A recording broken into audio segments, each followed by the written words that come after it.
서머랠리 끝났다. 상승 3배 베팅 청산 빅테크 매도. 서학개미들이 많이 투자하는 해외 주식의 최근 주가 흐름과 월가 전문가들의 평가를 분석해 소개합니다. 서학개미들이 기술주 위주의 서머랠리가 끝물이라고 보고 미국 증시에서 또다시 대규모 매도에 나섰다. 한국예탁결제원에 따르면 서학개미들은 S&P 500 지수가 4,200선에서 4,300선을 넘어선 지난 10에서 16일 동안 미국 증시에서 2억 8,029만 달러의 매도 우위를 나타냈다. 지난 7월 27일에서 8월 2일까지 3억 4천만 달러의 역대급 순매도에 이어 한 주일 만에 또다시 미국 주식을 대거 처분한 것이다. S&P 500 지수는 지난 16일 4,305.20으로 지난 6월 16일 저점 이후 최고점을 찍은 후 지난 19일 4,228.48로 마감하며 주춤한 모습이다.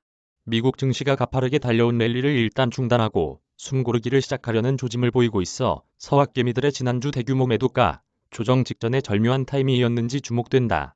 지난 10에서 16일간의 순매도에서 특징적인 것은 서학개미들이 상승 레버리지 ETF를 대거 청산했다는 것이다.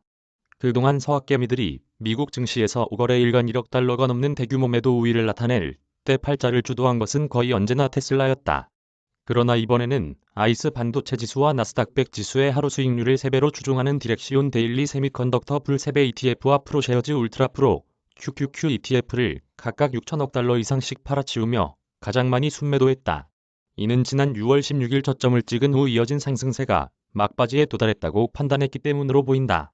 실제로 대다수 월가 전문가들은 이번 랠리가 침체장 반등이든 강세장의 시작이든 지난 7월 중순 어닝 시즌을 기점으로 급하게 오른 만큼 일단 조정은 필요하다고 보고 있다.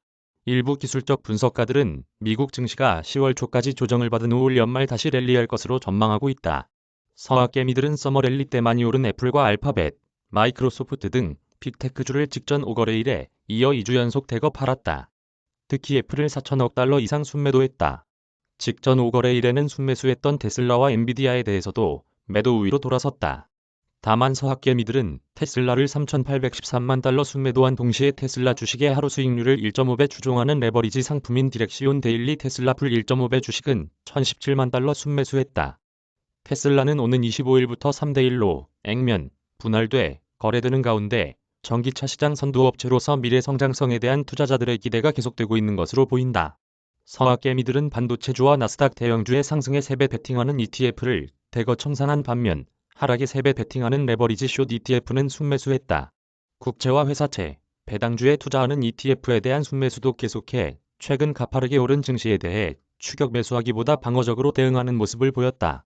서학개미들의 순매수 상위 12종목 가운데 테슬라 레버리지 상품을 제외하고는 개별 기업이 하나도 없다는 점도 눈에 띈다. 서학개미들이 확신을 갖고 매수할 만큼 매력적인 미국 주식을 찾지 못하고 있다는 뜻으로 해석된다. 미국 증시가 서머랠리를 끝내고 본격적인 조정을 시작할지 초미의 관심을 끄는 가운데 이번 주에는 26일로 예정된 제롬 파월 연준 의장의 잭슨 홀 미팅 연설이 가장 큰 이벤트다. 미국 증시의 서머랠리를 이끈 가장 큰 동력은 인플레이션이 하향 안정되면서 연준의 긴축 사이클이 올해 말로 끝나고 내년 중반부터는 금리 인하가 시작될 것이란 투자자들의 기대였다. 연준 내 여러 인사들이 지난 7월 소비자 물가 상승률 하락만으로 인플레이션이 꺾였다고 단정할 수 없다며 금리를 계속 올리겠다고 거듭 말했지만 증시는 요지부동 강세를 계속했다. 하지만 연준의 긴축이 완화될 것이라는 시장의 기대는 지난 18일 연방준비은행 총재들의 잇단 매파적 발언으로 꺾이기 시작했고 19일 미국 증시는 간만에 1에서 2%의 조정을 맞았다. 제임스 블러드 세인트 루이스 연방준비은행 총재는 지난 18일 월스트리트 저널에 보도된 인터뷰에서 9월 FOMC에서도 0.75%포인트의 금리 인상을 원한다고 밝혔다. 이 경우 3번 연속으로 금리를 0.75%포인트 인상하는 것이 된다. 닐 카시카리 미니애폴리스 연방준비은행 총재는 지난 18일 지금 문제는 인플레이션이 경기 침체를 유발하지 않은 채 낮아질 수 있느냐 하는 점이라며 그 질문에 대한 답은 나도 모른다고 지적했다.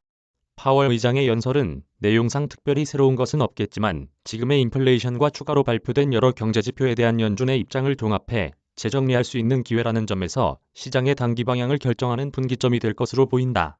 마침 파월 의장의 연설 직전에 연준이 물가 지표로 중시하는 7월 개인 소비 지출 물가 지수가 공개돼 인플레이션 흐름에 대한 좀 더 분명한 연준의 입장을 들을 수 있을 것으로 보인다. 기업 실적으로는 오는 24일 장 마감 후에 발표되는 반도체 대장주 엔비디아가 주목된다. 엔비디아는 이미 지난 8월 초 실적 부진 경고로 투자자들의 기대치를 낮춰놓았다.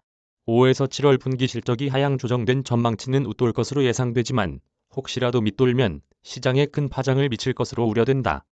특히 엔비디아는 지난 8월 초 그래픽 칩 수요 부진만 언급했던 만큼 데이터 센터 부문의 성장세는 투자자들의 기대치를 충족시킬 필요가 있다. 데이터 센터 부문마저 성장세가 크게 둔화된다면 엔비디아 매출의 양대 축이 모두 약화되고 있다는 뜻이기 때문이다. 권성희 기자 이메일 주소. 저작권자 돈이 보이는 리얼타임 뉴스 머니투데이. 무단전제 및 재배포 금지.